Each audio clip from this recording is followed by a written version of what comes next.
Man, welcome back to another episode of The Art of War. And today is special for me because I got a legend in the room with me today, somebody I grew up watching as a young man. And, you know, this man needs no introduction, but I'm gonna give him a brief one. You know, he's the youngest heavyweight champion of all time, two-time heavyweight champion, first undisputed champion in the three-belt era, and really one of the most recognizable faces around the world. He's a legend in the sport.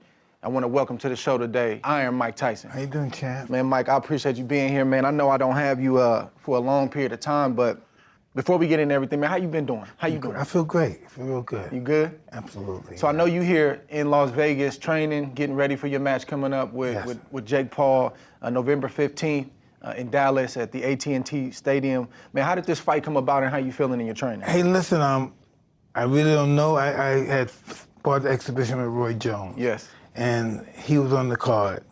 And as time went on, he started building a name for himself. Mm-hmm. It was a no-brainer that the two of us should get together, and we made a decision to do it. How much, you know, at 58, right? Yes. How much at this stage in life do you enjoy doing this stuff, or is the business just too good to walk away from? This fight is not going to change my lifestyle financially. I'm a fighter. I feel good. I can do it. I feel I can beat this guy. Come on. Well, we're going to be in the building. I'm going to be there. Speaking of the exhibition with Roy, like, when that exhibition happened, man, I felt like it was two of my uncles fighting at the barbecue, man, because I was like, you know that feeling? I'm like excited, like they back fighting, but I'm also nervous, like, man, how did that feel getting there with Roy at that age? It felt great, but I prepared for it. It's all about preparation. Still look dangerous in that fight. Hey, I'm just glad it happened. You know, that was the first one, and God willing, these guys are offering me many more. It's just, it's fun too. So you want to keep doing it? It's a possibility, yeah. It's kind of fun. I guess only thing that's pretty tricky is getting in shape. Yeah, you start getting older, that thing. No, just like when I was 20, it's hard. Me training, I go all out. I train you train all day. It starts when? The boxing starts from what? 11, and then we might be done by 5. And then I'm gonna do strength and conditioning, guys. Then I'm gonna do the weights, and then I'm gonna do boxing and sparring. It's an all-day process. That's when it gets crazy. Man, closer to the fight, it cuts down, but it cuts down. Yeah, but it's just all day. You don't have time for no family, friends. It's tricky. Yeah, that's what I don't miss. Yeah. Like some days I think about yeah, right. Then I'm like, I don't really want to do nothing today, and I don't have to. Listen, like when the first fight I had with Roy, right? I said, I started training. I said, wow, this is the reason why I quit fighting. When those pains started, I said, wow, this is why I quit fighting. Yeah. This is why. Yeah. But you get over that, and now they got medicine now, pain. It's just the way they have the shit they have now. But the recovery is harder though. Yes. Yeah. I do good recovery. I do what I don't do. I take 2 days off, 3 days off, the weekend off, you know, and that builds my stamina. Man, take me back to Brownsville in Brooklyn, man. I fought somebody from Brownsville, Curtis Stevens, man. Yeah. We were young, man, at the Silver Gloves, and I kept hearing about this dude from Brownsville, and he kept saying, man, I grew up under Mike Tyson's doorstep. And I didn't get it, because I'm young. I'm like, okay, like I know Mike, but like, what is he talking about? Brownsville got a different type of feel and swag, but I heard you describe Brownsville as like sewage in the gutter. Why use that terminology? Because that's the part of Brownsville that I came from. You know, I come from a part of Brownsville where they have the biggest heart. People have the biggest hearts, but you gotta be careful still. You know what I mean? They might give you money then rob you the next day. It's just really, it's interesting, but they're my people, it's my roots, and that's why I'm always involved with them. And that's what people say, Mike, well, you go down there, they're crazy, they don't care. They're my roots. Like, how do you leave your roots? How do you do that? You know, I just don't know how to do that yet.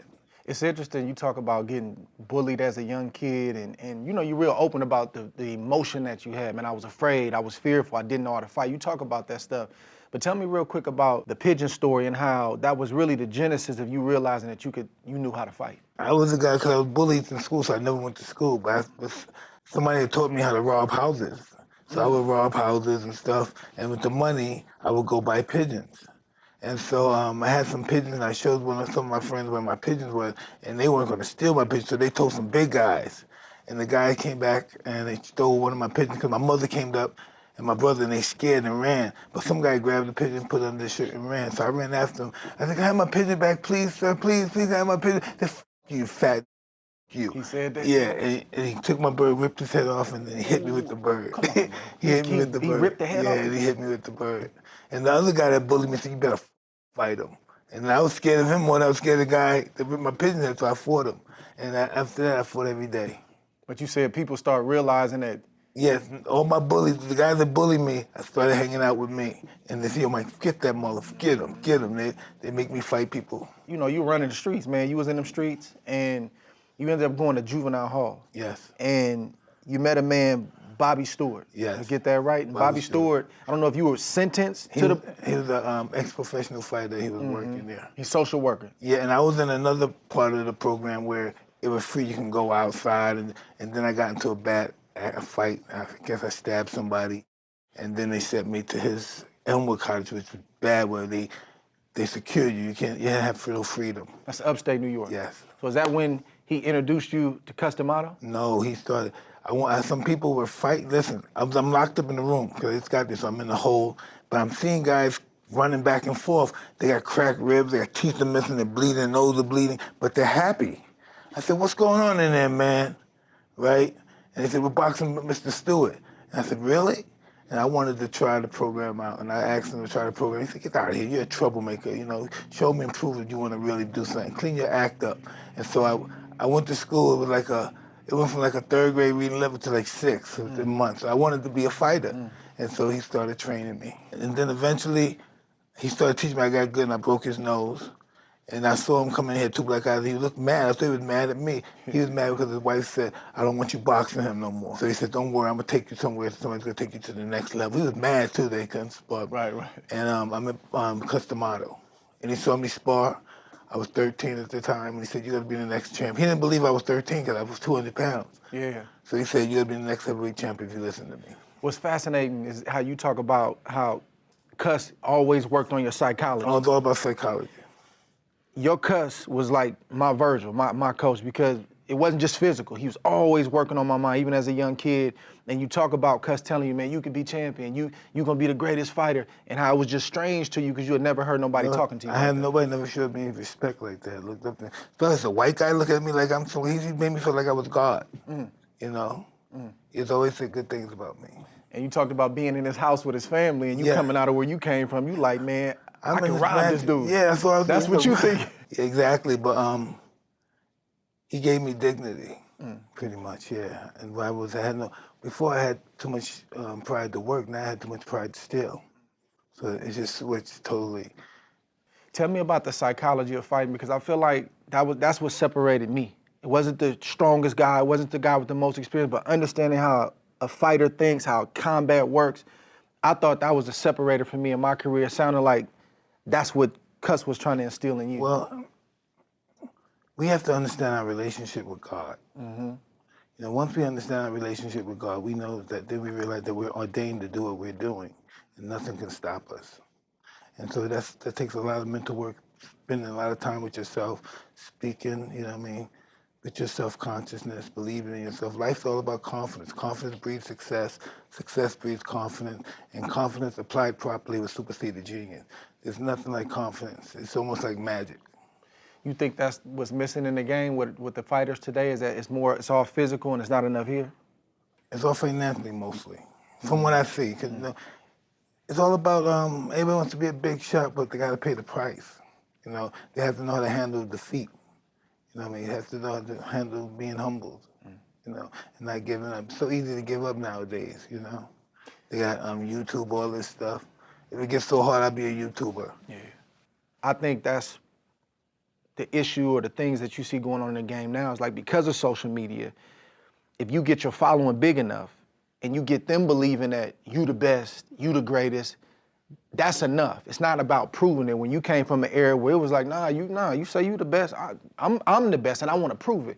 It's not a lot of proving it in the game today. Oh, listen, it was different because we would call you so many bad names in front of your family and talk about you can't, look how you look in front of your wife, a coward.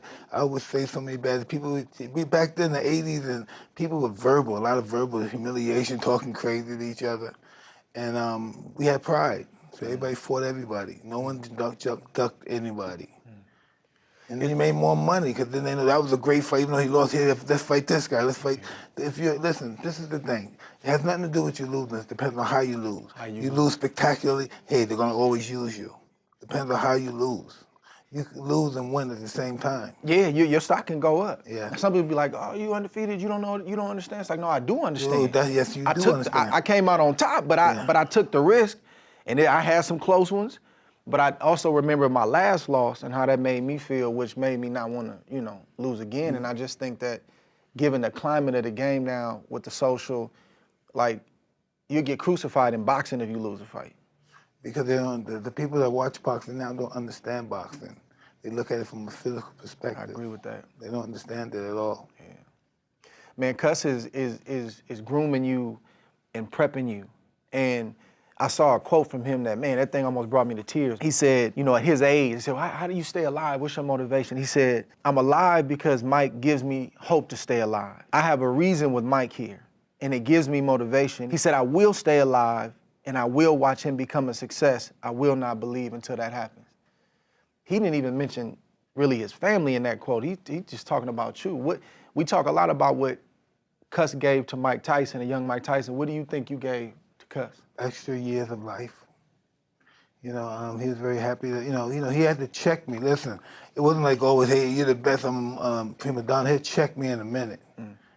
He's just that way. Like after I'm doing the front page of Sports Illustrated, and he sees me being cocky and everything. As soon as it's done, he said, get the mop and broom and sweep the gym. That's just what it's like.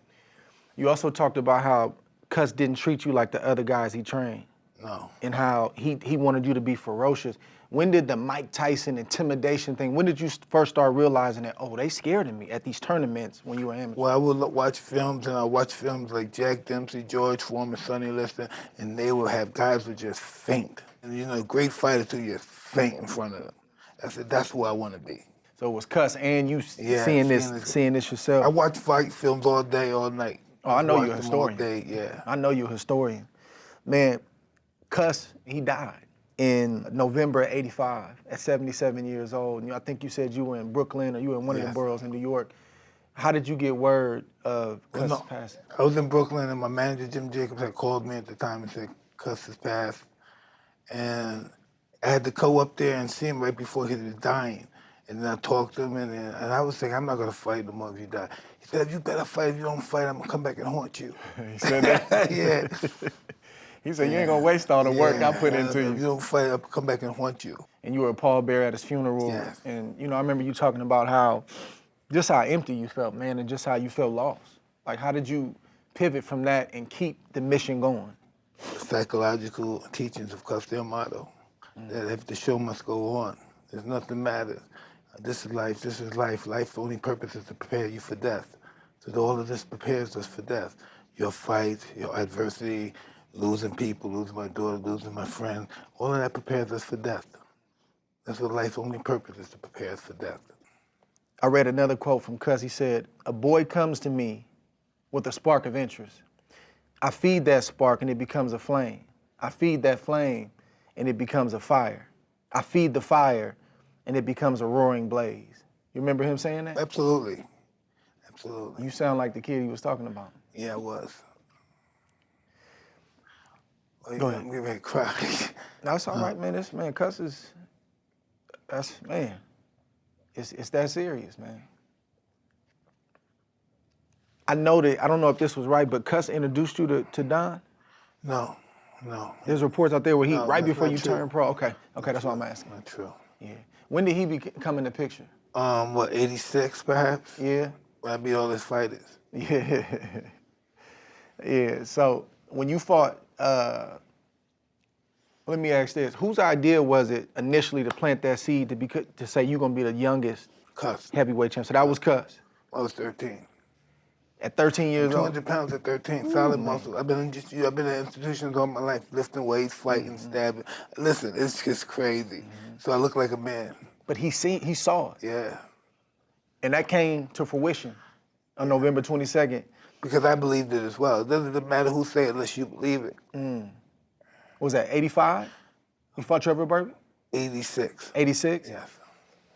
I just remember I was I didn't watch the fight live. I was just a kid, but when I did finally watch it, man, you seemed like you had supreme confidence, man. That face off, getting the referee's instructions, man. You look locked in for that fight. What were you feeling being that young on that kind of stage? But this is my moment to shine. This is it. Everything that was taught by Cus. This is the moment. All I remember, man, was that man with them big, long black Isn't that socks, something? man, flopping around the ring and just can't control his legs and you just, man, you look like a lion, man. I don't know. I just life isn't. I think I was born so destitute because God knew this was going to happen. That I was going to receive everything. Didn't Ali say something to you? Because he had embarrassed Ali. Yeah, Larry Holmes. I'm Berwick too, but Larry Holmes, 1980, October 2nd, Larry Holmes beat Ali. And Ali and Cus were talking on the phone the next day. The next morning they were talking. And he said, I got a 15-year-old black kid gonna be champ of the world. Talk to me, his name is Mike Tyson. And I said, when I get big, I'm gonna revenge you. He didn't really listen. But he fought Trevor Burbick Yeah, too. I got both of them for him. Right before you went out, he said, man, get him back, get him from me. Yeah, he did. No, he said, this Larry Holmes fight, he said, get him for me. Okay. 20 years old, on top of the world. I've heard you say that, in hindsight, that it was just too much. Yeah, and I don't wish that on no one. Really? I don't wish that, no. I don't wish my life on no one. Just as a whole? As a whole, yeah. Did you ever want to be famous? That's why I was trained so hard. I was a nobody that wanted to be a somebody. But I mean, the fame, like it's one thing to say, man, I want to be champ, but you wanted what came with it? I wanted it all. I wanted to be the biggest fighter in the history of life. That's what Cus put in my mind. How do I know to say those words? He put that in my mind. Man, that's heavy. That's heavy. So in 87 now, you went crazy. You got the rest of the belts. You fought Bone Crusher Smith, Tony Tucker. And then in 88, man, you come in there against Michael Spinks, who was former light heavyweight champion, and I think he was the lineal heavyweight champion. Yes, he was. Tell me about the terry cloth robe, all black. You came out in Atlantic City, right? Yes.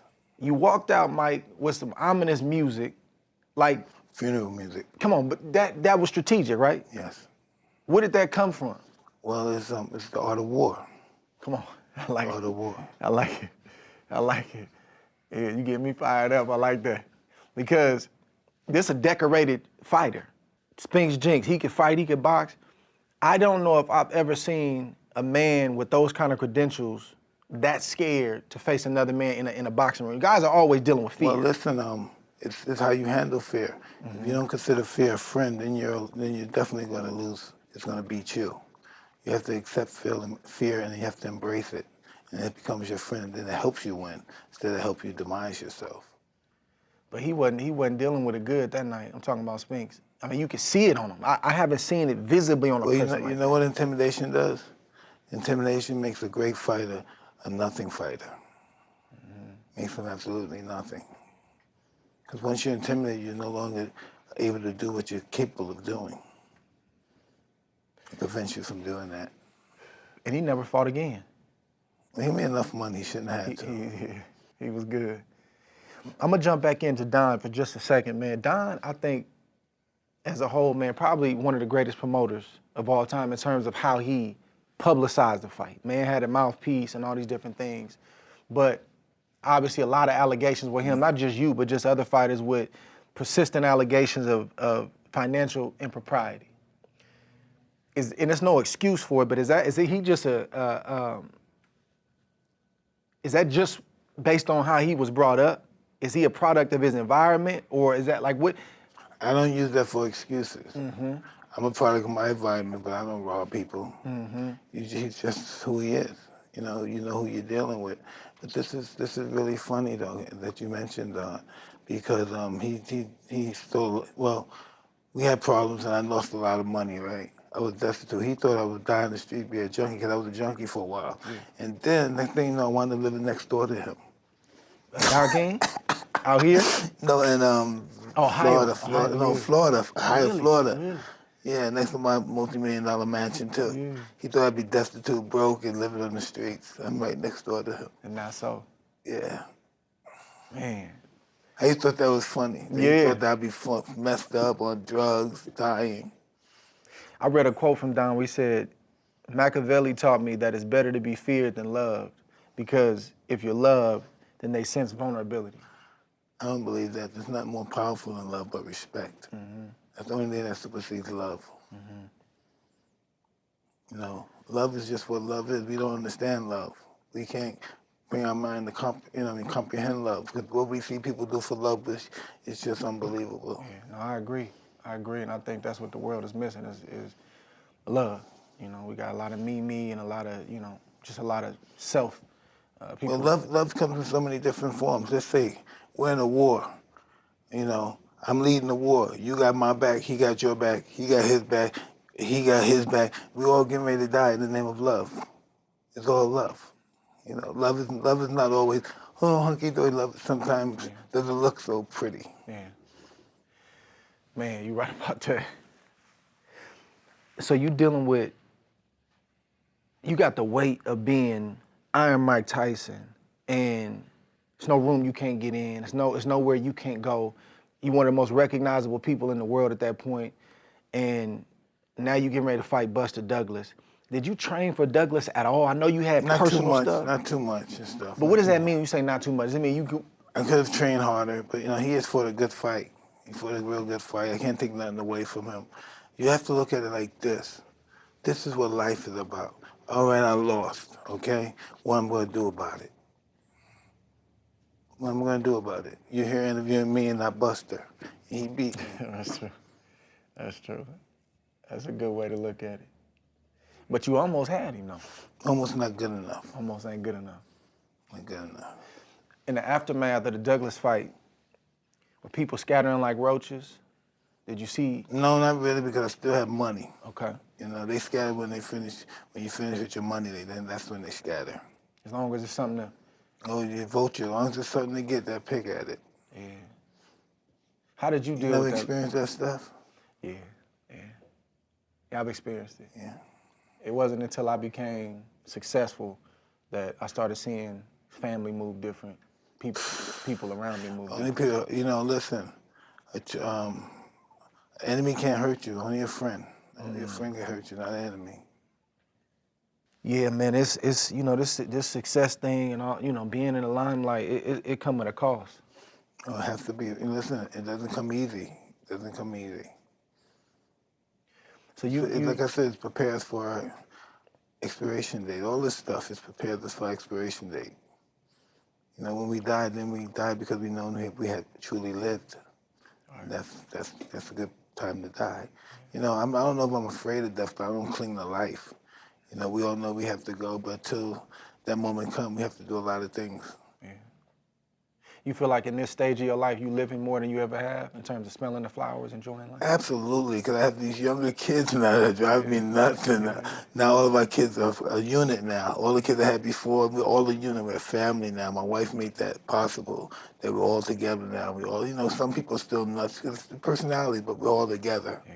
That's all that matters. Kids that keep you young, yeah. Talking crazy. They're talking crazy. Yeah. Man, I don't want to get into... Talk about whatever. Yeah, I think, you did 3 years. You had to sit down for 3 years. But when you emerge from that prison that early morning, then you emerged with a kufi on, and it seemed like it was a different Mike Tyson. How did you... let me ask you this first. When you first got in there, were inmates trying to press you, or were they showing you respect immediately? They were showing me respect, but I was a jerk. Even in prison? I was a jerk. I was a jerk.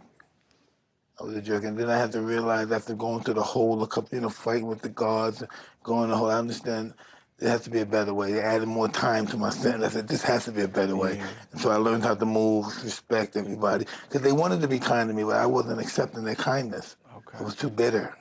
And so I learned how to, give respect and get respect. And then it was brilliant after that. When did the shift come where you became a Muslim or felt like that's what you wanted to do? I just wanted to experience a form of God, another form of God. And I'm so happy I did that. Really happy I did that because I think God means different things to everybody. Everybody have a different perspective of God, more than a religion. I believe that God made us, like everyone says, in his own liking. So I believe we're God. We're all God, but we can die. Say something like my daughter read something in the Bible like that. We're all God, but we can be struck down and die. Something like that in the Bible. I don't read the Bible that much. My daughter does. She was telling Yeah, me we that. definitely made in the image of God, for sure. You know, I wouldn't call myself a God, but we definitely made in the image of God. No, the Bible said you are. So we made in the image of. Yeah. So God shares his nature and different things like that, but faith in God, man, is always an interesting topic, man. But when you were in prison, do you remember who you took Shahada with? Is it Shahada? Mm-hmm. You remember who you took that with? Yeah. I took it with, he works for me now. Yeah? Yeah. Who's that? His name Wayne Barnes. Yeah? Yeah, he works with me. I also heard you say that when you left prison, you still had like $200 million. When you left. No.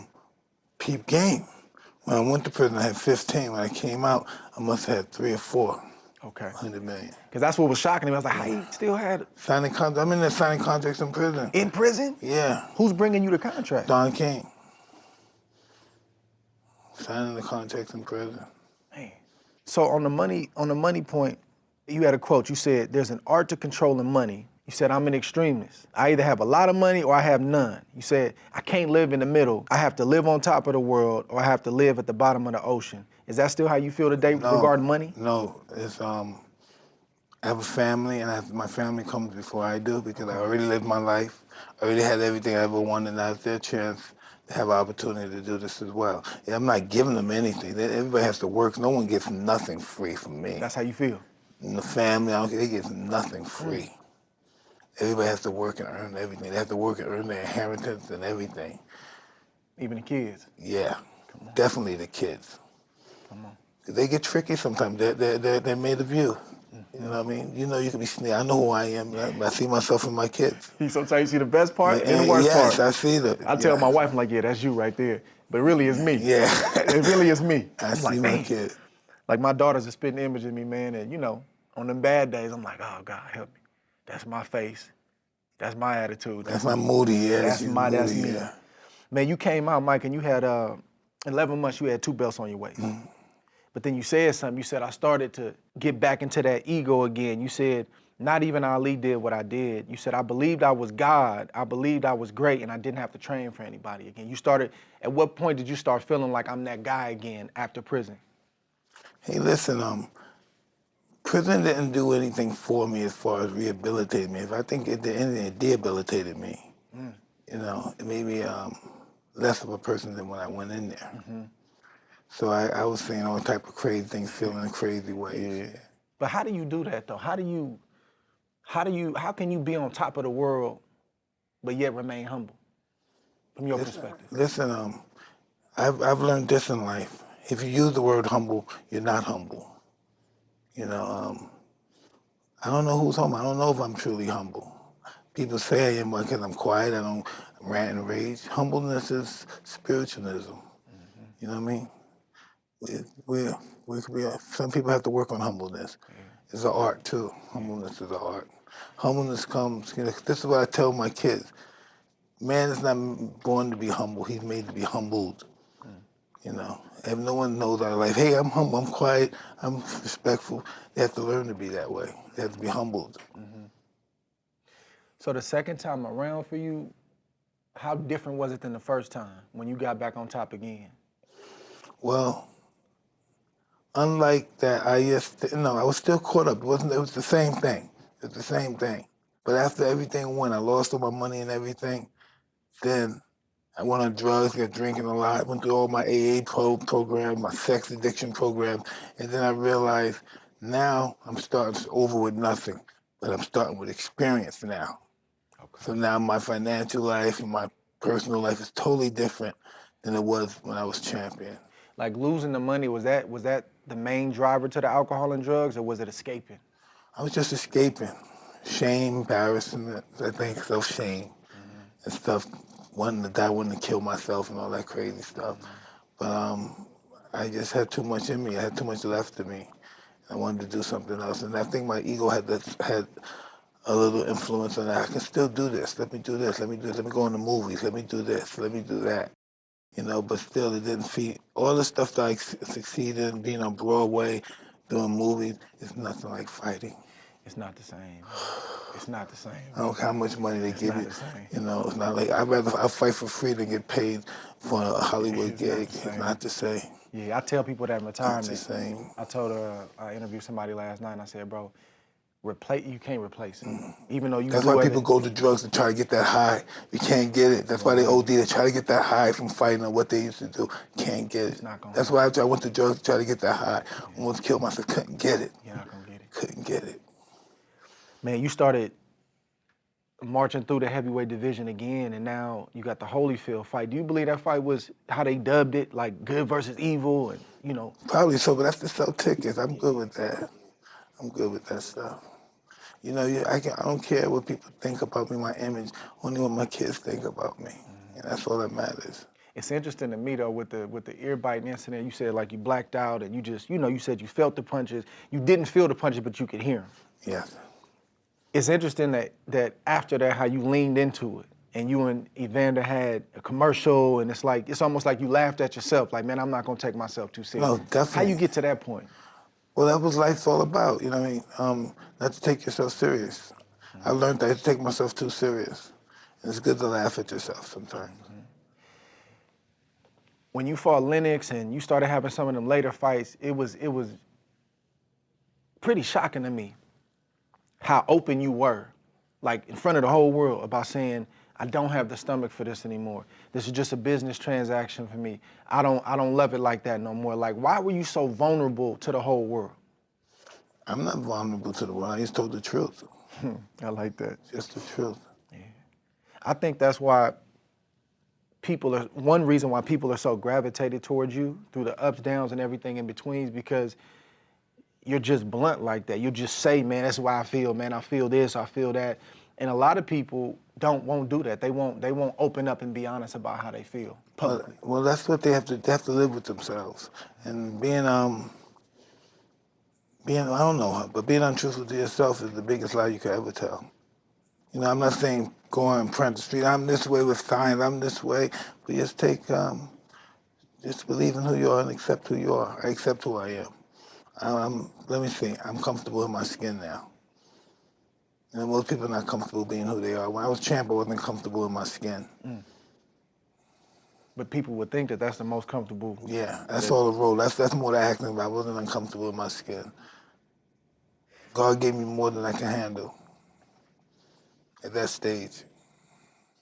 You made amends with several people later in life. Teddy Atlas, y'all didn't talk for 30 some odd years. You were the first one to reach out. Why was that important? I don't know, because I just don't want to I don't have no hang-ups. It's more for me than anyone else. You know, that's not having to do with those guys. It's just about cleaning my conscience. Did you felt that lift, that burden lift? Yeah, I'm cool. Yeah. And you made amends with Don too, if I'm not mistaken. Absolutely. You have any contact with him? He's my next door neighbor, I told you. Oh, right? still? I thought that was previously. Oh, currently. He's my next door neighbor. Really? Yeah. So y'all live next to each other currently today? Yeah. Oh man, come on.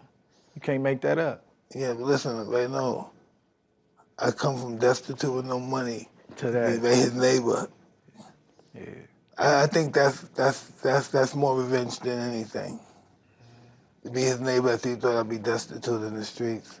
Well, it looked like that's where I was gonna go, but next thing you know, hey, how you doing, dog? Need some sugar? That's crazy. Can I borrow some sugar, dog? That's crazy. That's crazy. That's wild, man. I thought you meant y'all lived next to each other back in the day, man. Oh my goodness. I think that's beautiful, man, making those amends and making peace. Listen, forgiving people. Forgiveness is so powerful. People blow their brains out after being forgiven. Because we need to be forgiven. Yes, So we have to gotta- forgive ourselves first. That's then true, too. Have to accept forgiveness. I got a couple more rapid fire. I got you for Go like for 10 it. more minutes. What's the state of the game right now? Sport of boxing. You like it, don't like it? They have some very exciting fighters. I like a couple of fighters. I can't say, I'm not gonna say it's not like when I was fighting, but the time has changed. Time has changed. Hey, I think it's doing good. I know people are gonna get mad. I thought Al Heyman was doing a good job. Okay. You know, I don't know if you did business with him or not. But I just thought he was doing a good job. I don't see him around anymore. I don't think he's doing this anymore. And I can understand somebody coming from music and getting in the boxing like, whoa, this is deep. I gotta go. He made a heavy mark though, and a lot of money, Yes, and he maybe did. made a lot Yes, of he people a did. lot of money too. Man, you getting on any more hoverboards these days? Listen, today, listen, I was walking after the train hitting the back, I was walking around and there was a skateboard there, and my trainer said, Mike, stay away from that. I said, what? I said, you crazy? Yeah, that ruined my life. I had to get surgery and everything. Are you sick from that fall? Yeah. My vertebrae and everything. Come on, man, I don't mean to laugh. But listen, I had to get a surgery for That's that. crazy. But no, this is more fun. You want to laugh now? When I went there was a bunch of other people that fell off the hoverboard too in that same emergency room. Come on, I man. wasn't the only one.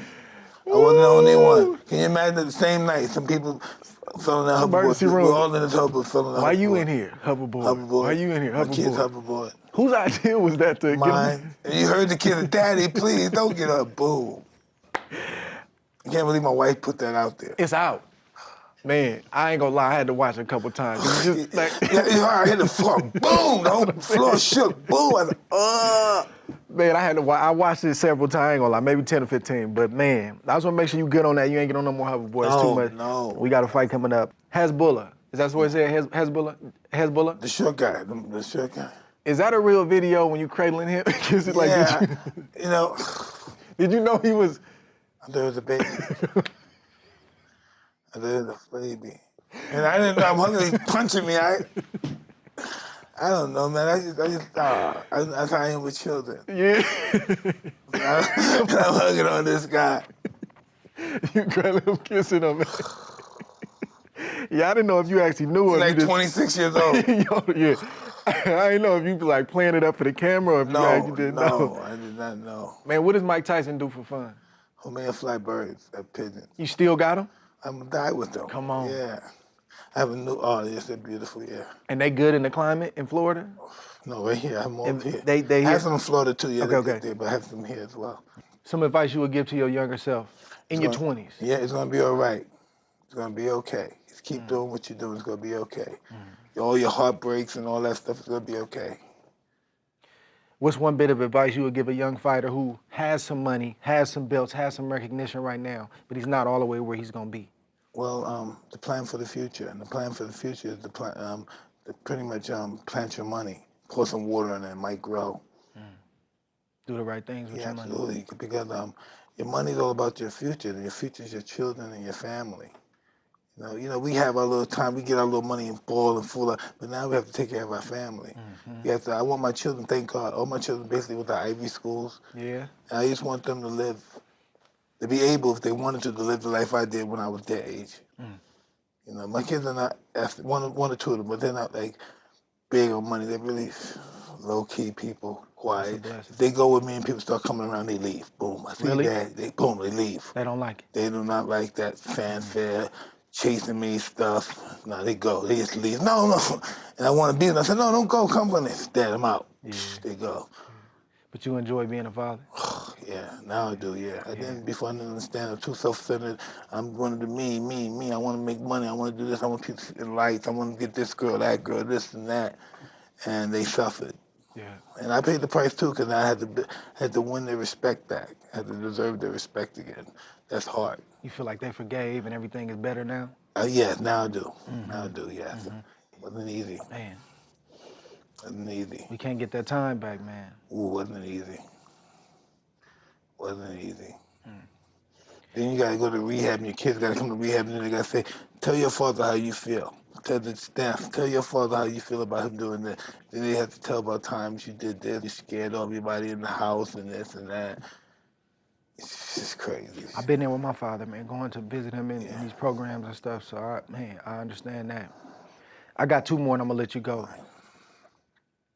A prime Mike Tyson with your style and what you know about my style, how would you give me my first loss, given what you know about my style? How would you approach a fight? You're a very interesting fighter. You know, I would just have to be very conscious, come in with a jab, moving my head constantly, and apply pressure. Can't give you no room to think. Any room to think, then I'm... Your style would have gave me trouble because I liked fighting taller fighters Couldn't stand fighting guys shorter than me. I didn't like punching down, and the constant head movement and the explosive punch like that. That would have gave me some trouble. You say that, but I saw you fight guys like that, and you beat them so easily. Yeah. You know, you say that stuff, but then in the ring with them, it's totally different. Yeah. I know you don't need no help. You Iron Mike Tyson. Oh, we all need help. Even Jesus had the apostles. You're right. He needed help to guide him. But I mean in this ring, though. If Jake Paul get in that ring and start trying to prove a point in that fight, man, I'm just telling you, the younger generation, man, how we look at you, we ain't trying to see that, man. We trying to see, like, if he get in there trying to prove something, it's like the Larry Holmes, Trevor Burbick thing. Well, that's how we looking at you in terms of like, hey, man, y'all get a good put on a good show for the people, but listen, Larry Holmes and Trevor Burbick didn't put in the work that I put in when they fought me. You know, they just didn't put in that work, and not only that, they just weren't qualified to beat me at their best. They just weren't qualified to beat me. See, I train all day. I box and train all day. You know, stay in shape. Well, that's a wrap, man. It's a very, very special episode for me. I hope y'all enjoyed it, and I appreciate the conversation. No, it's a pleasure, brother. And man, we looking forward to it. I'm gonna be in the building, man, in November, my brother. All right. I'm gonna be in the building. I won't let you down. Yes, sir. Yes, sir. Thank you, brother.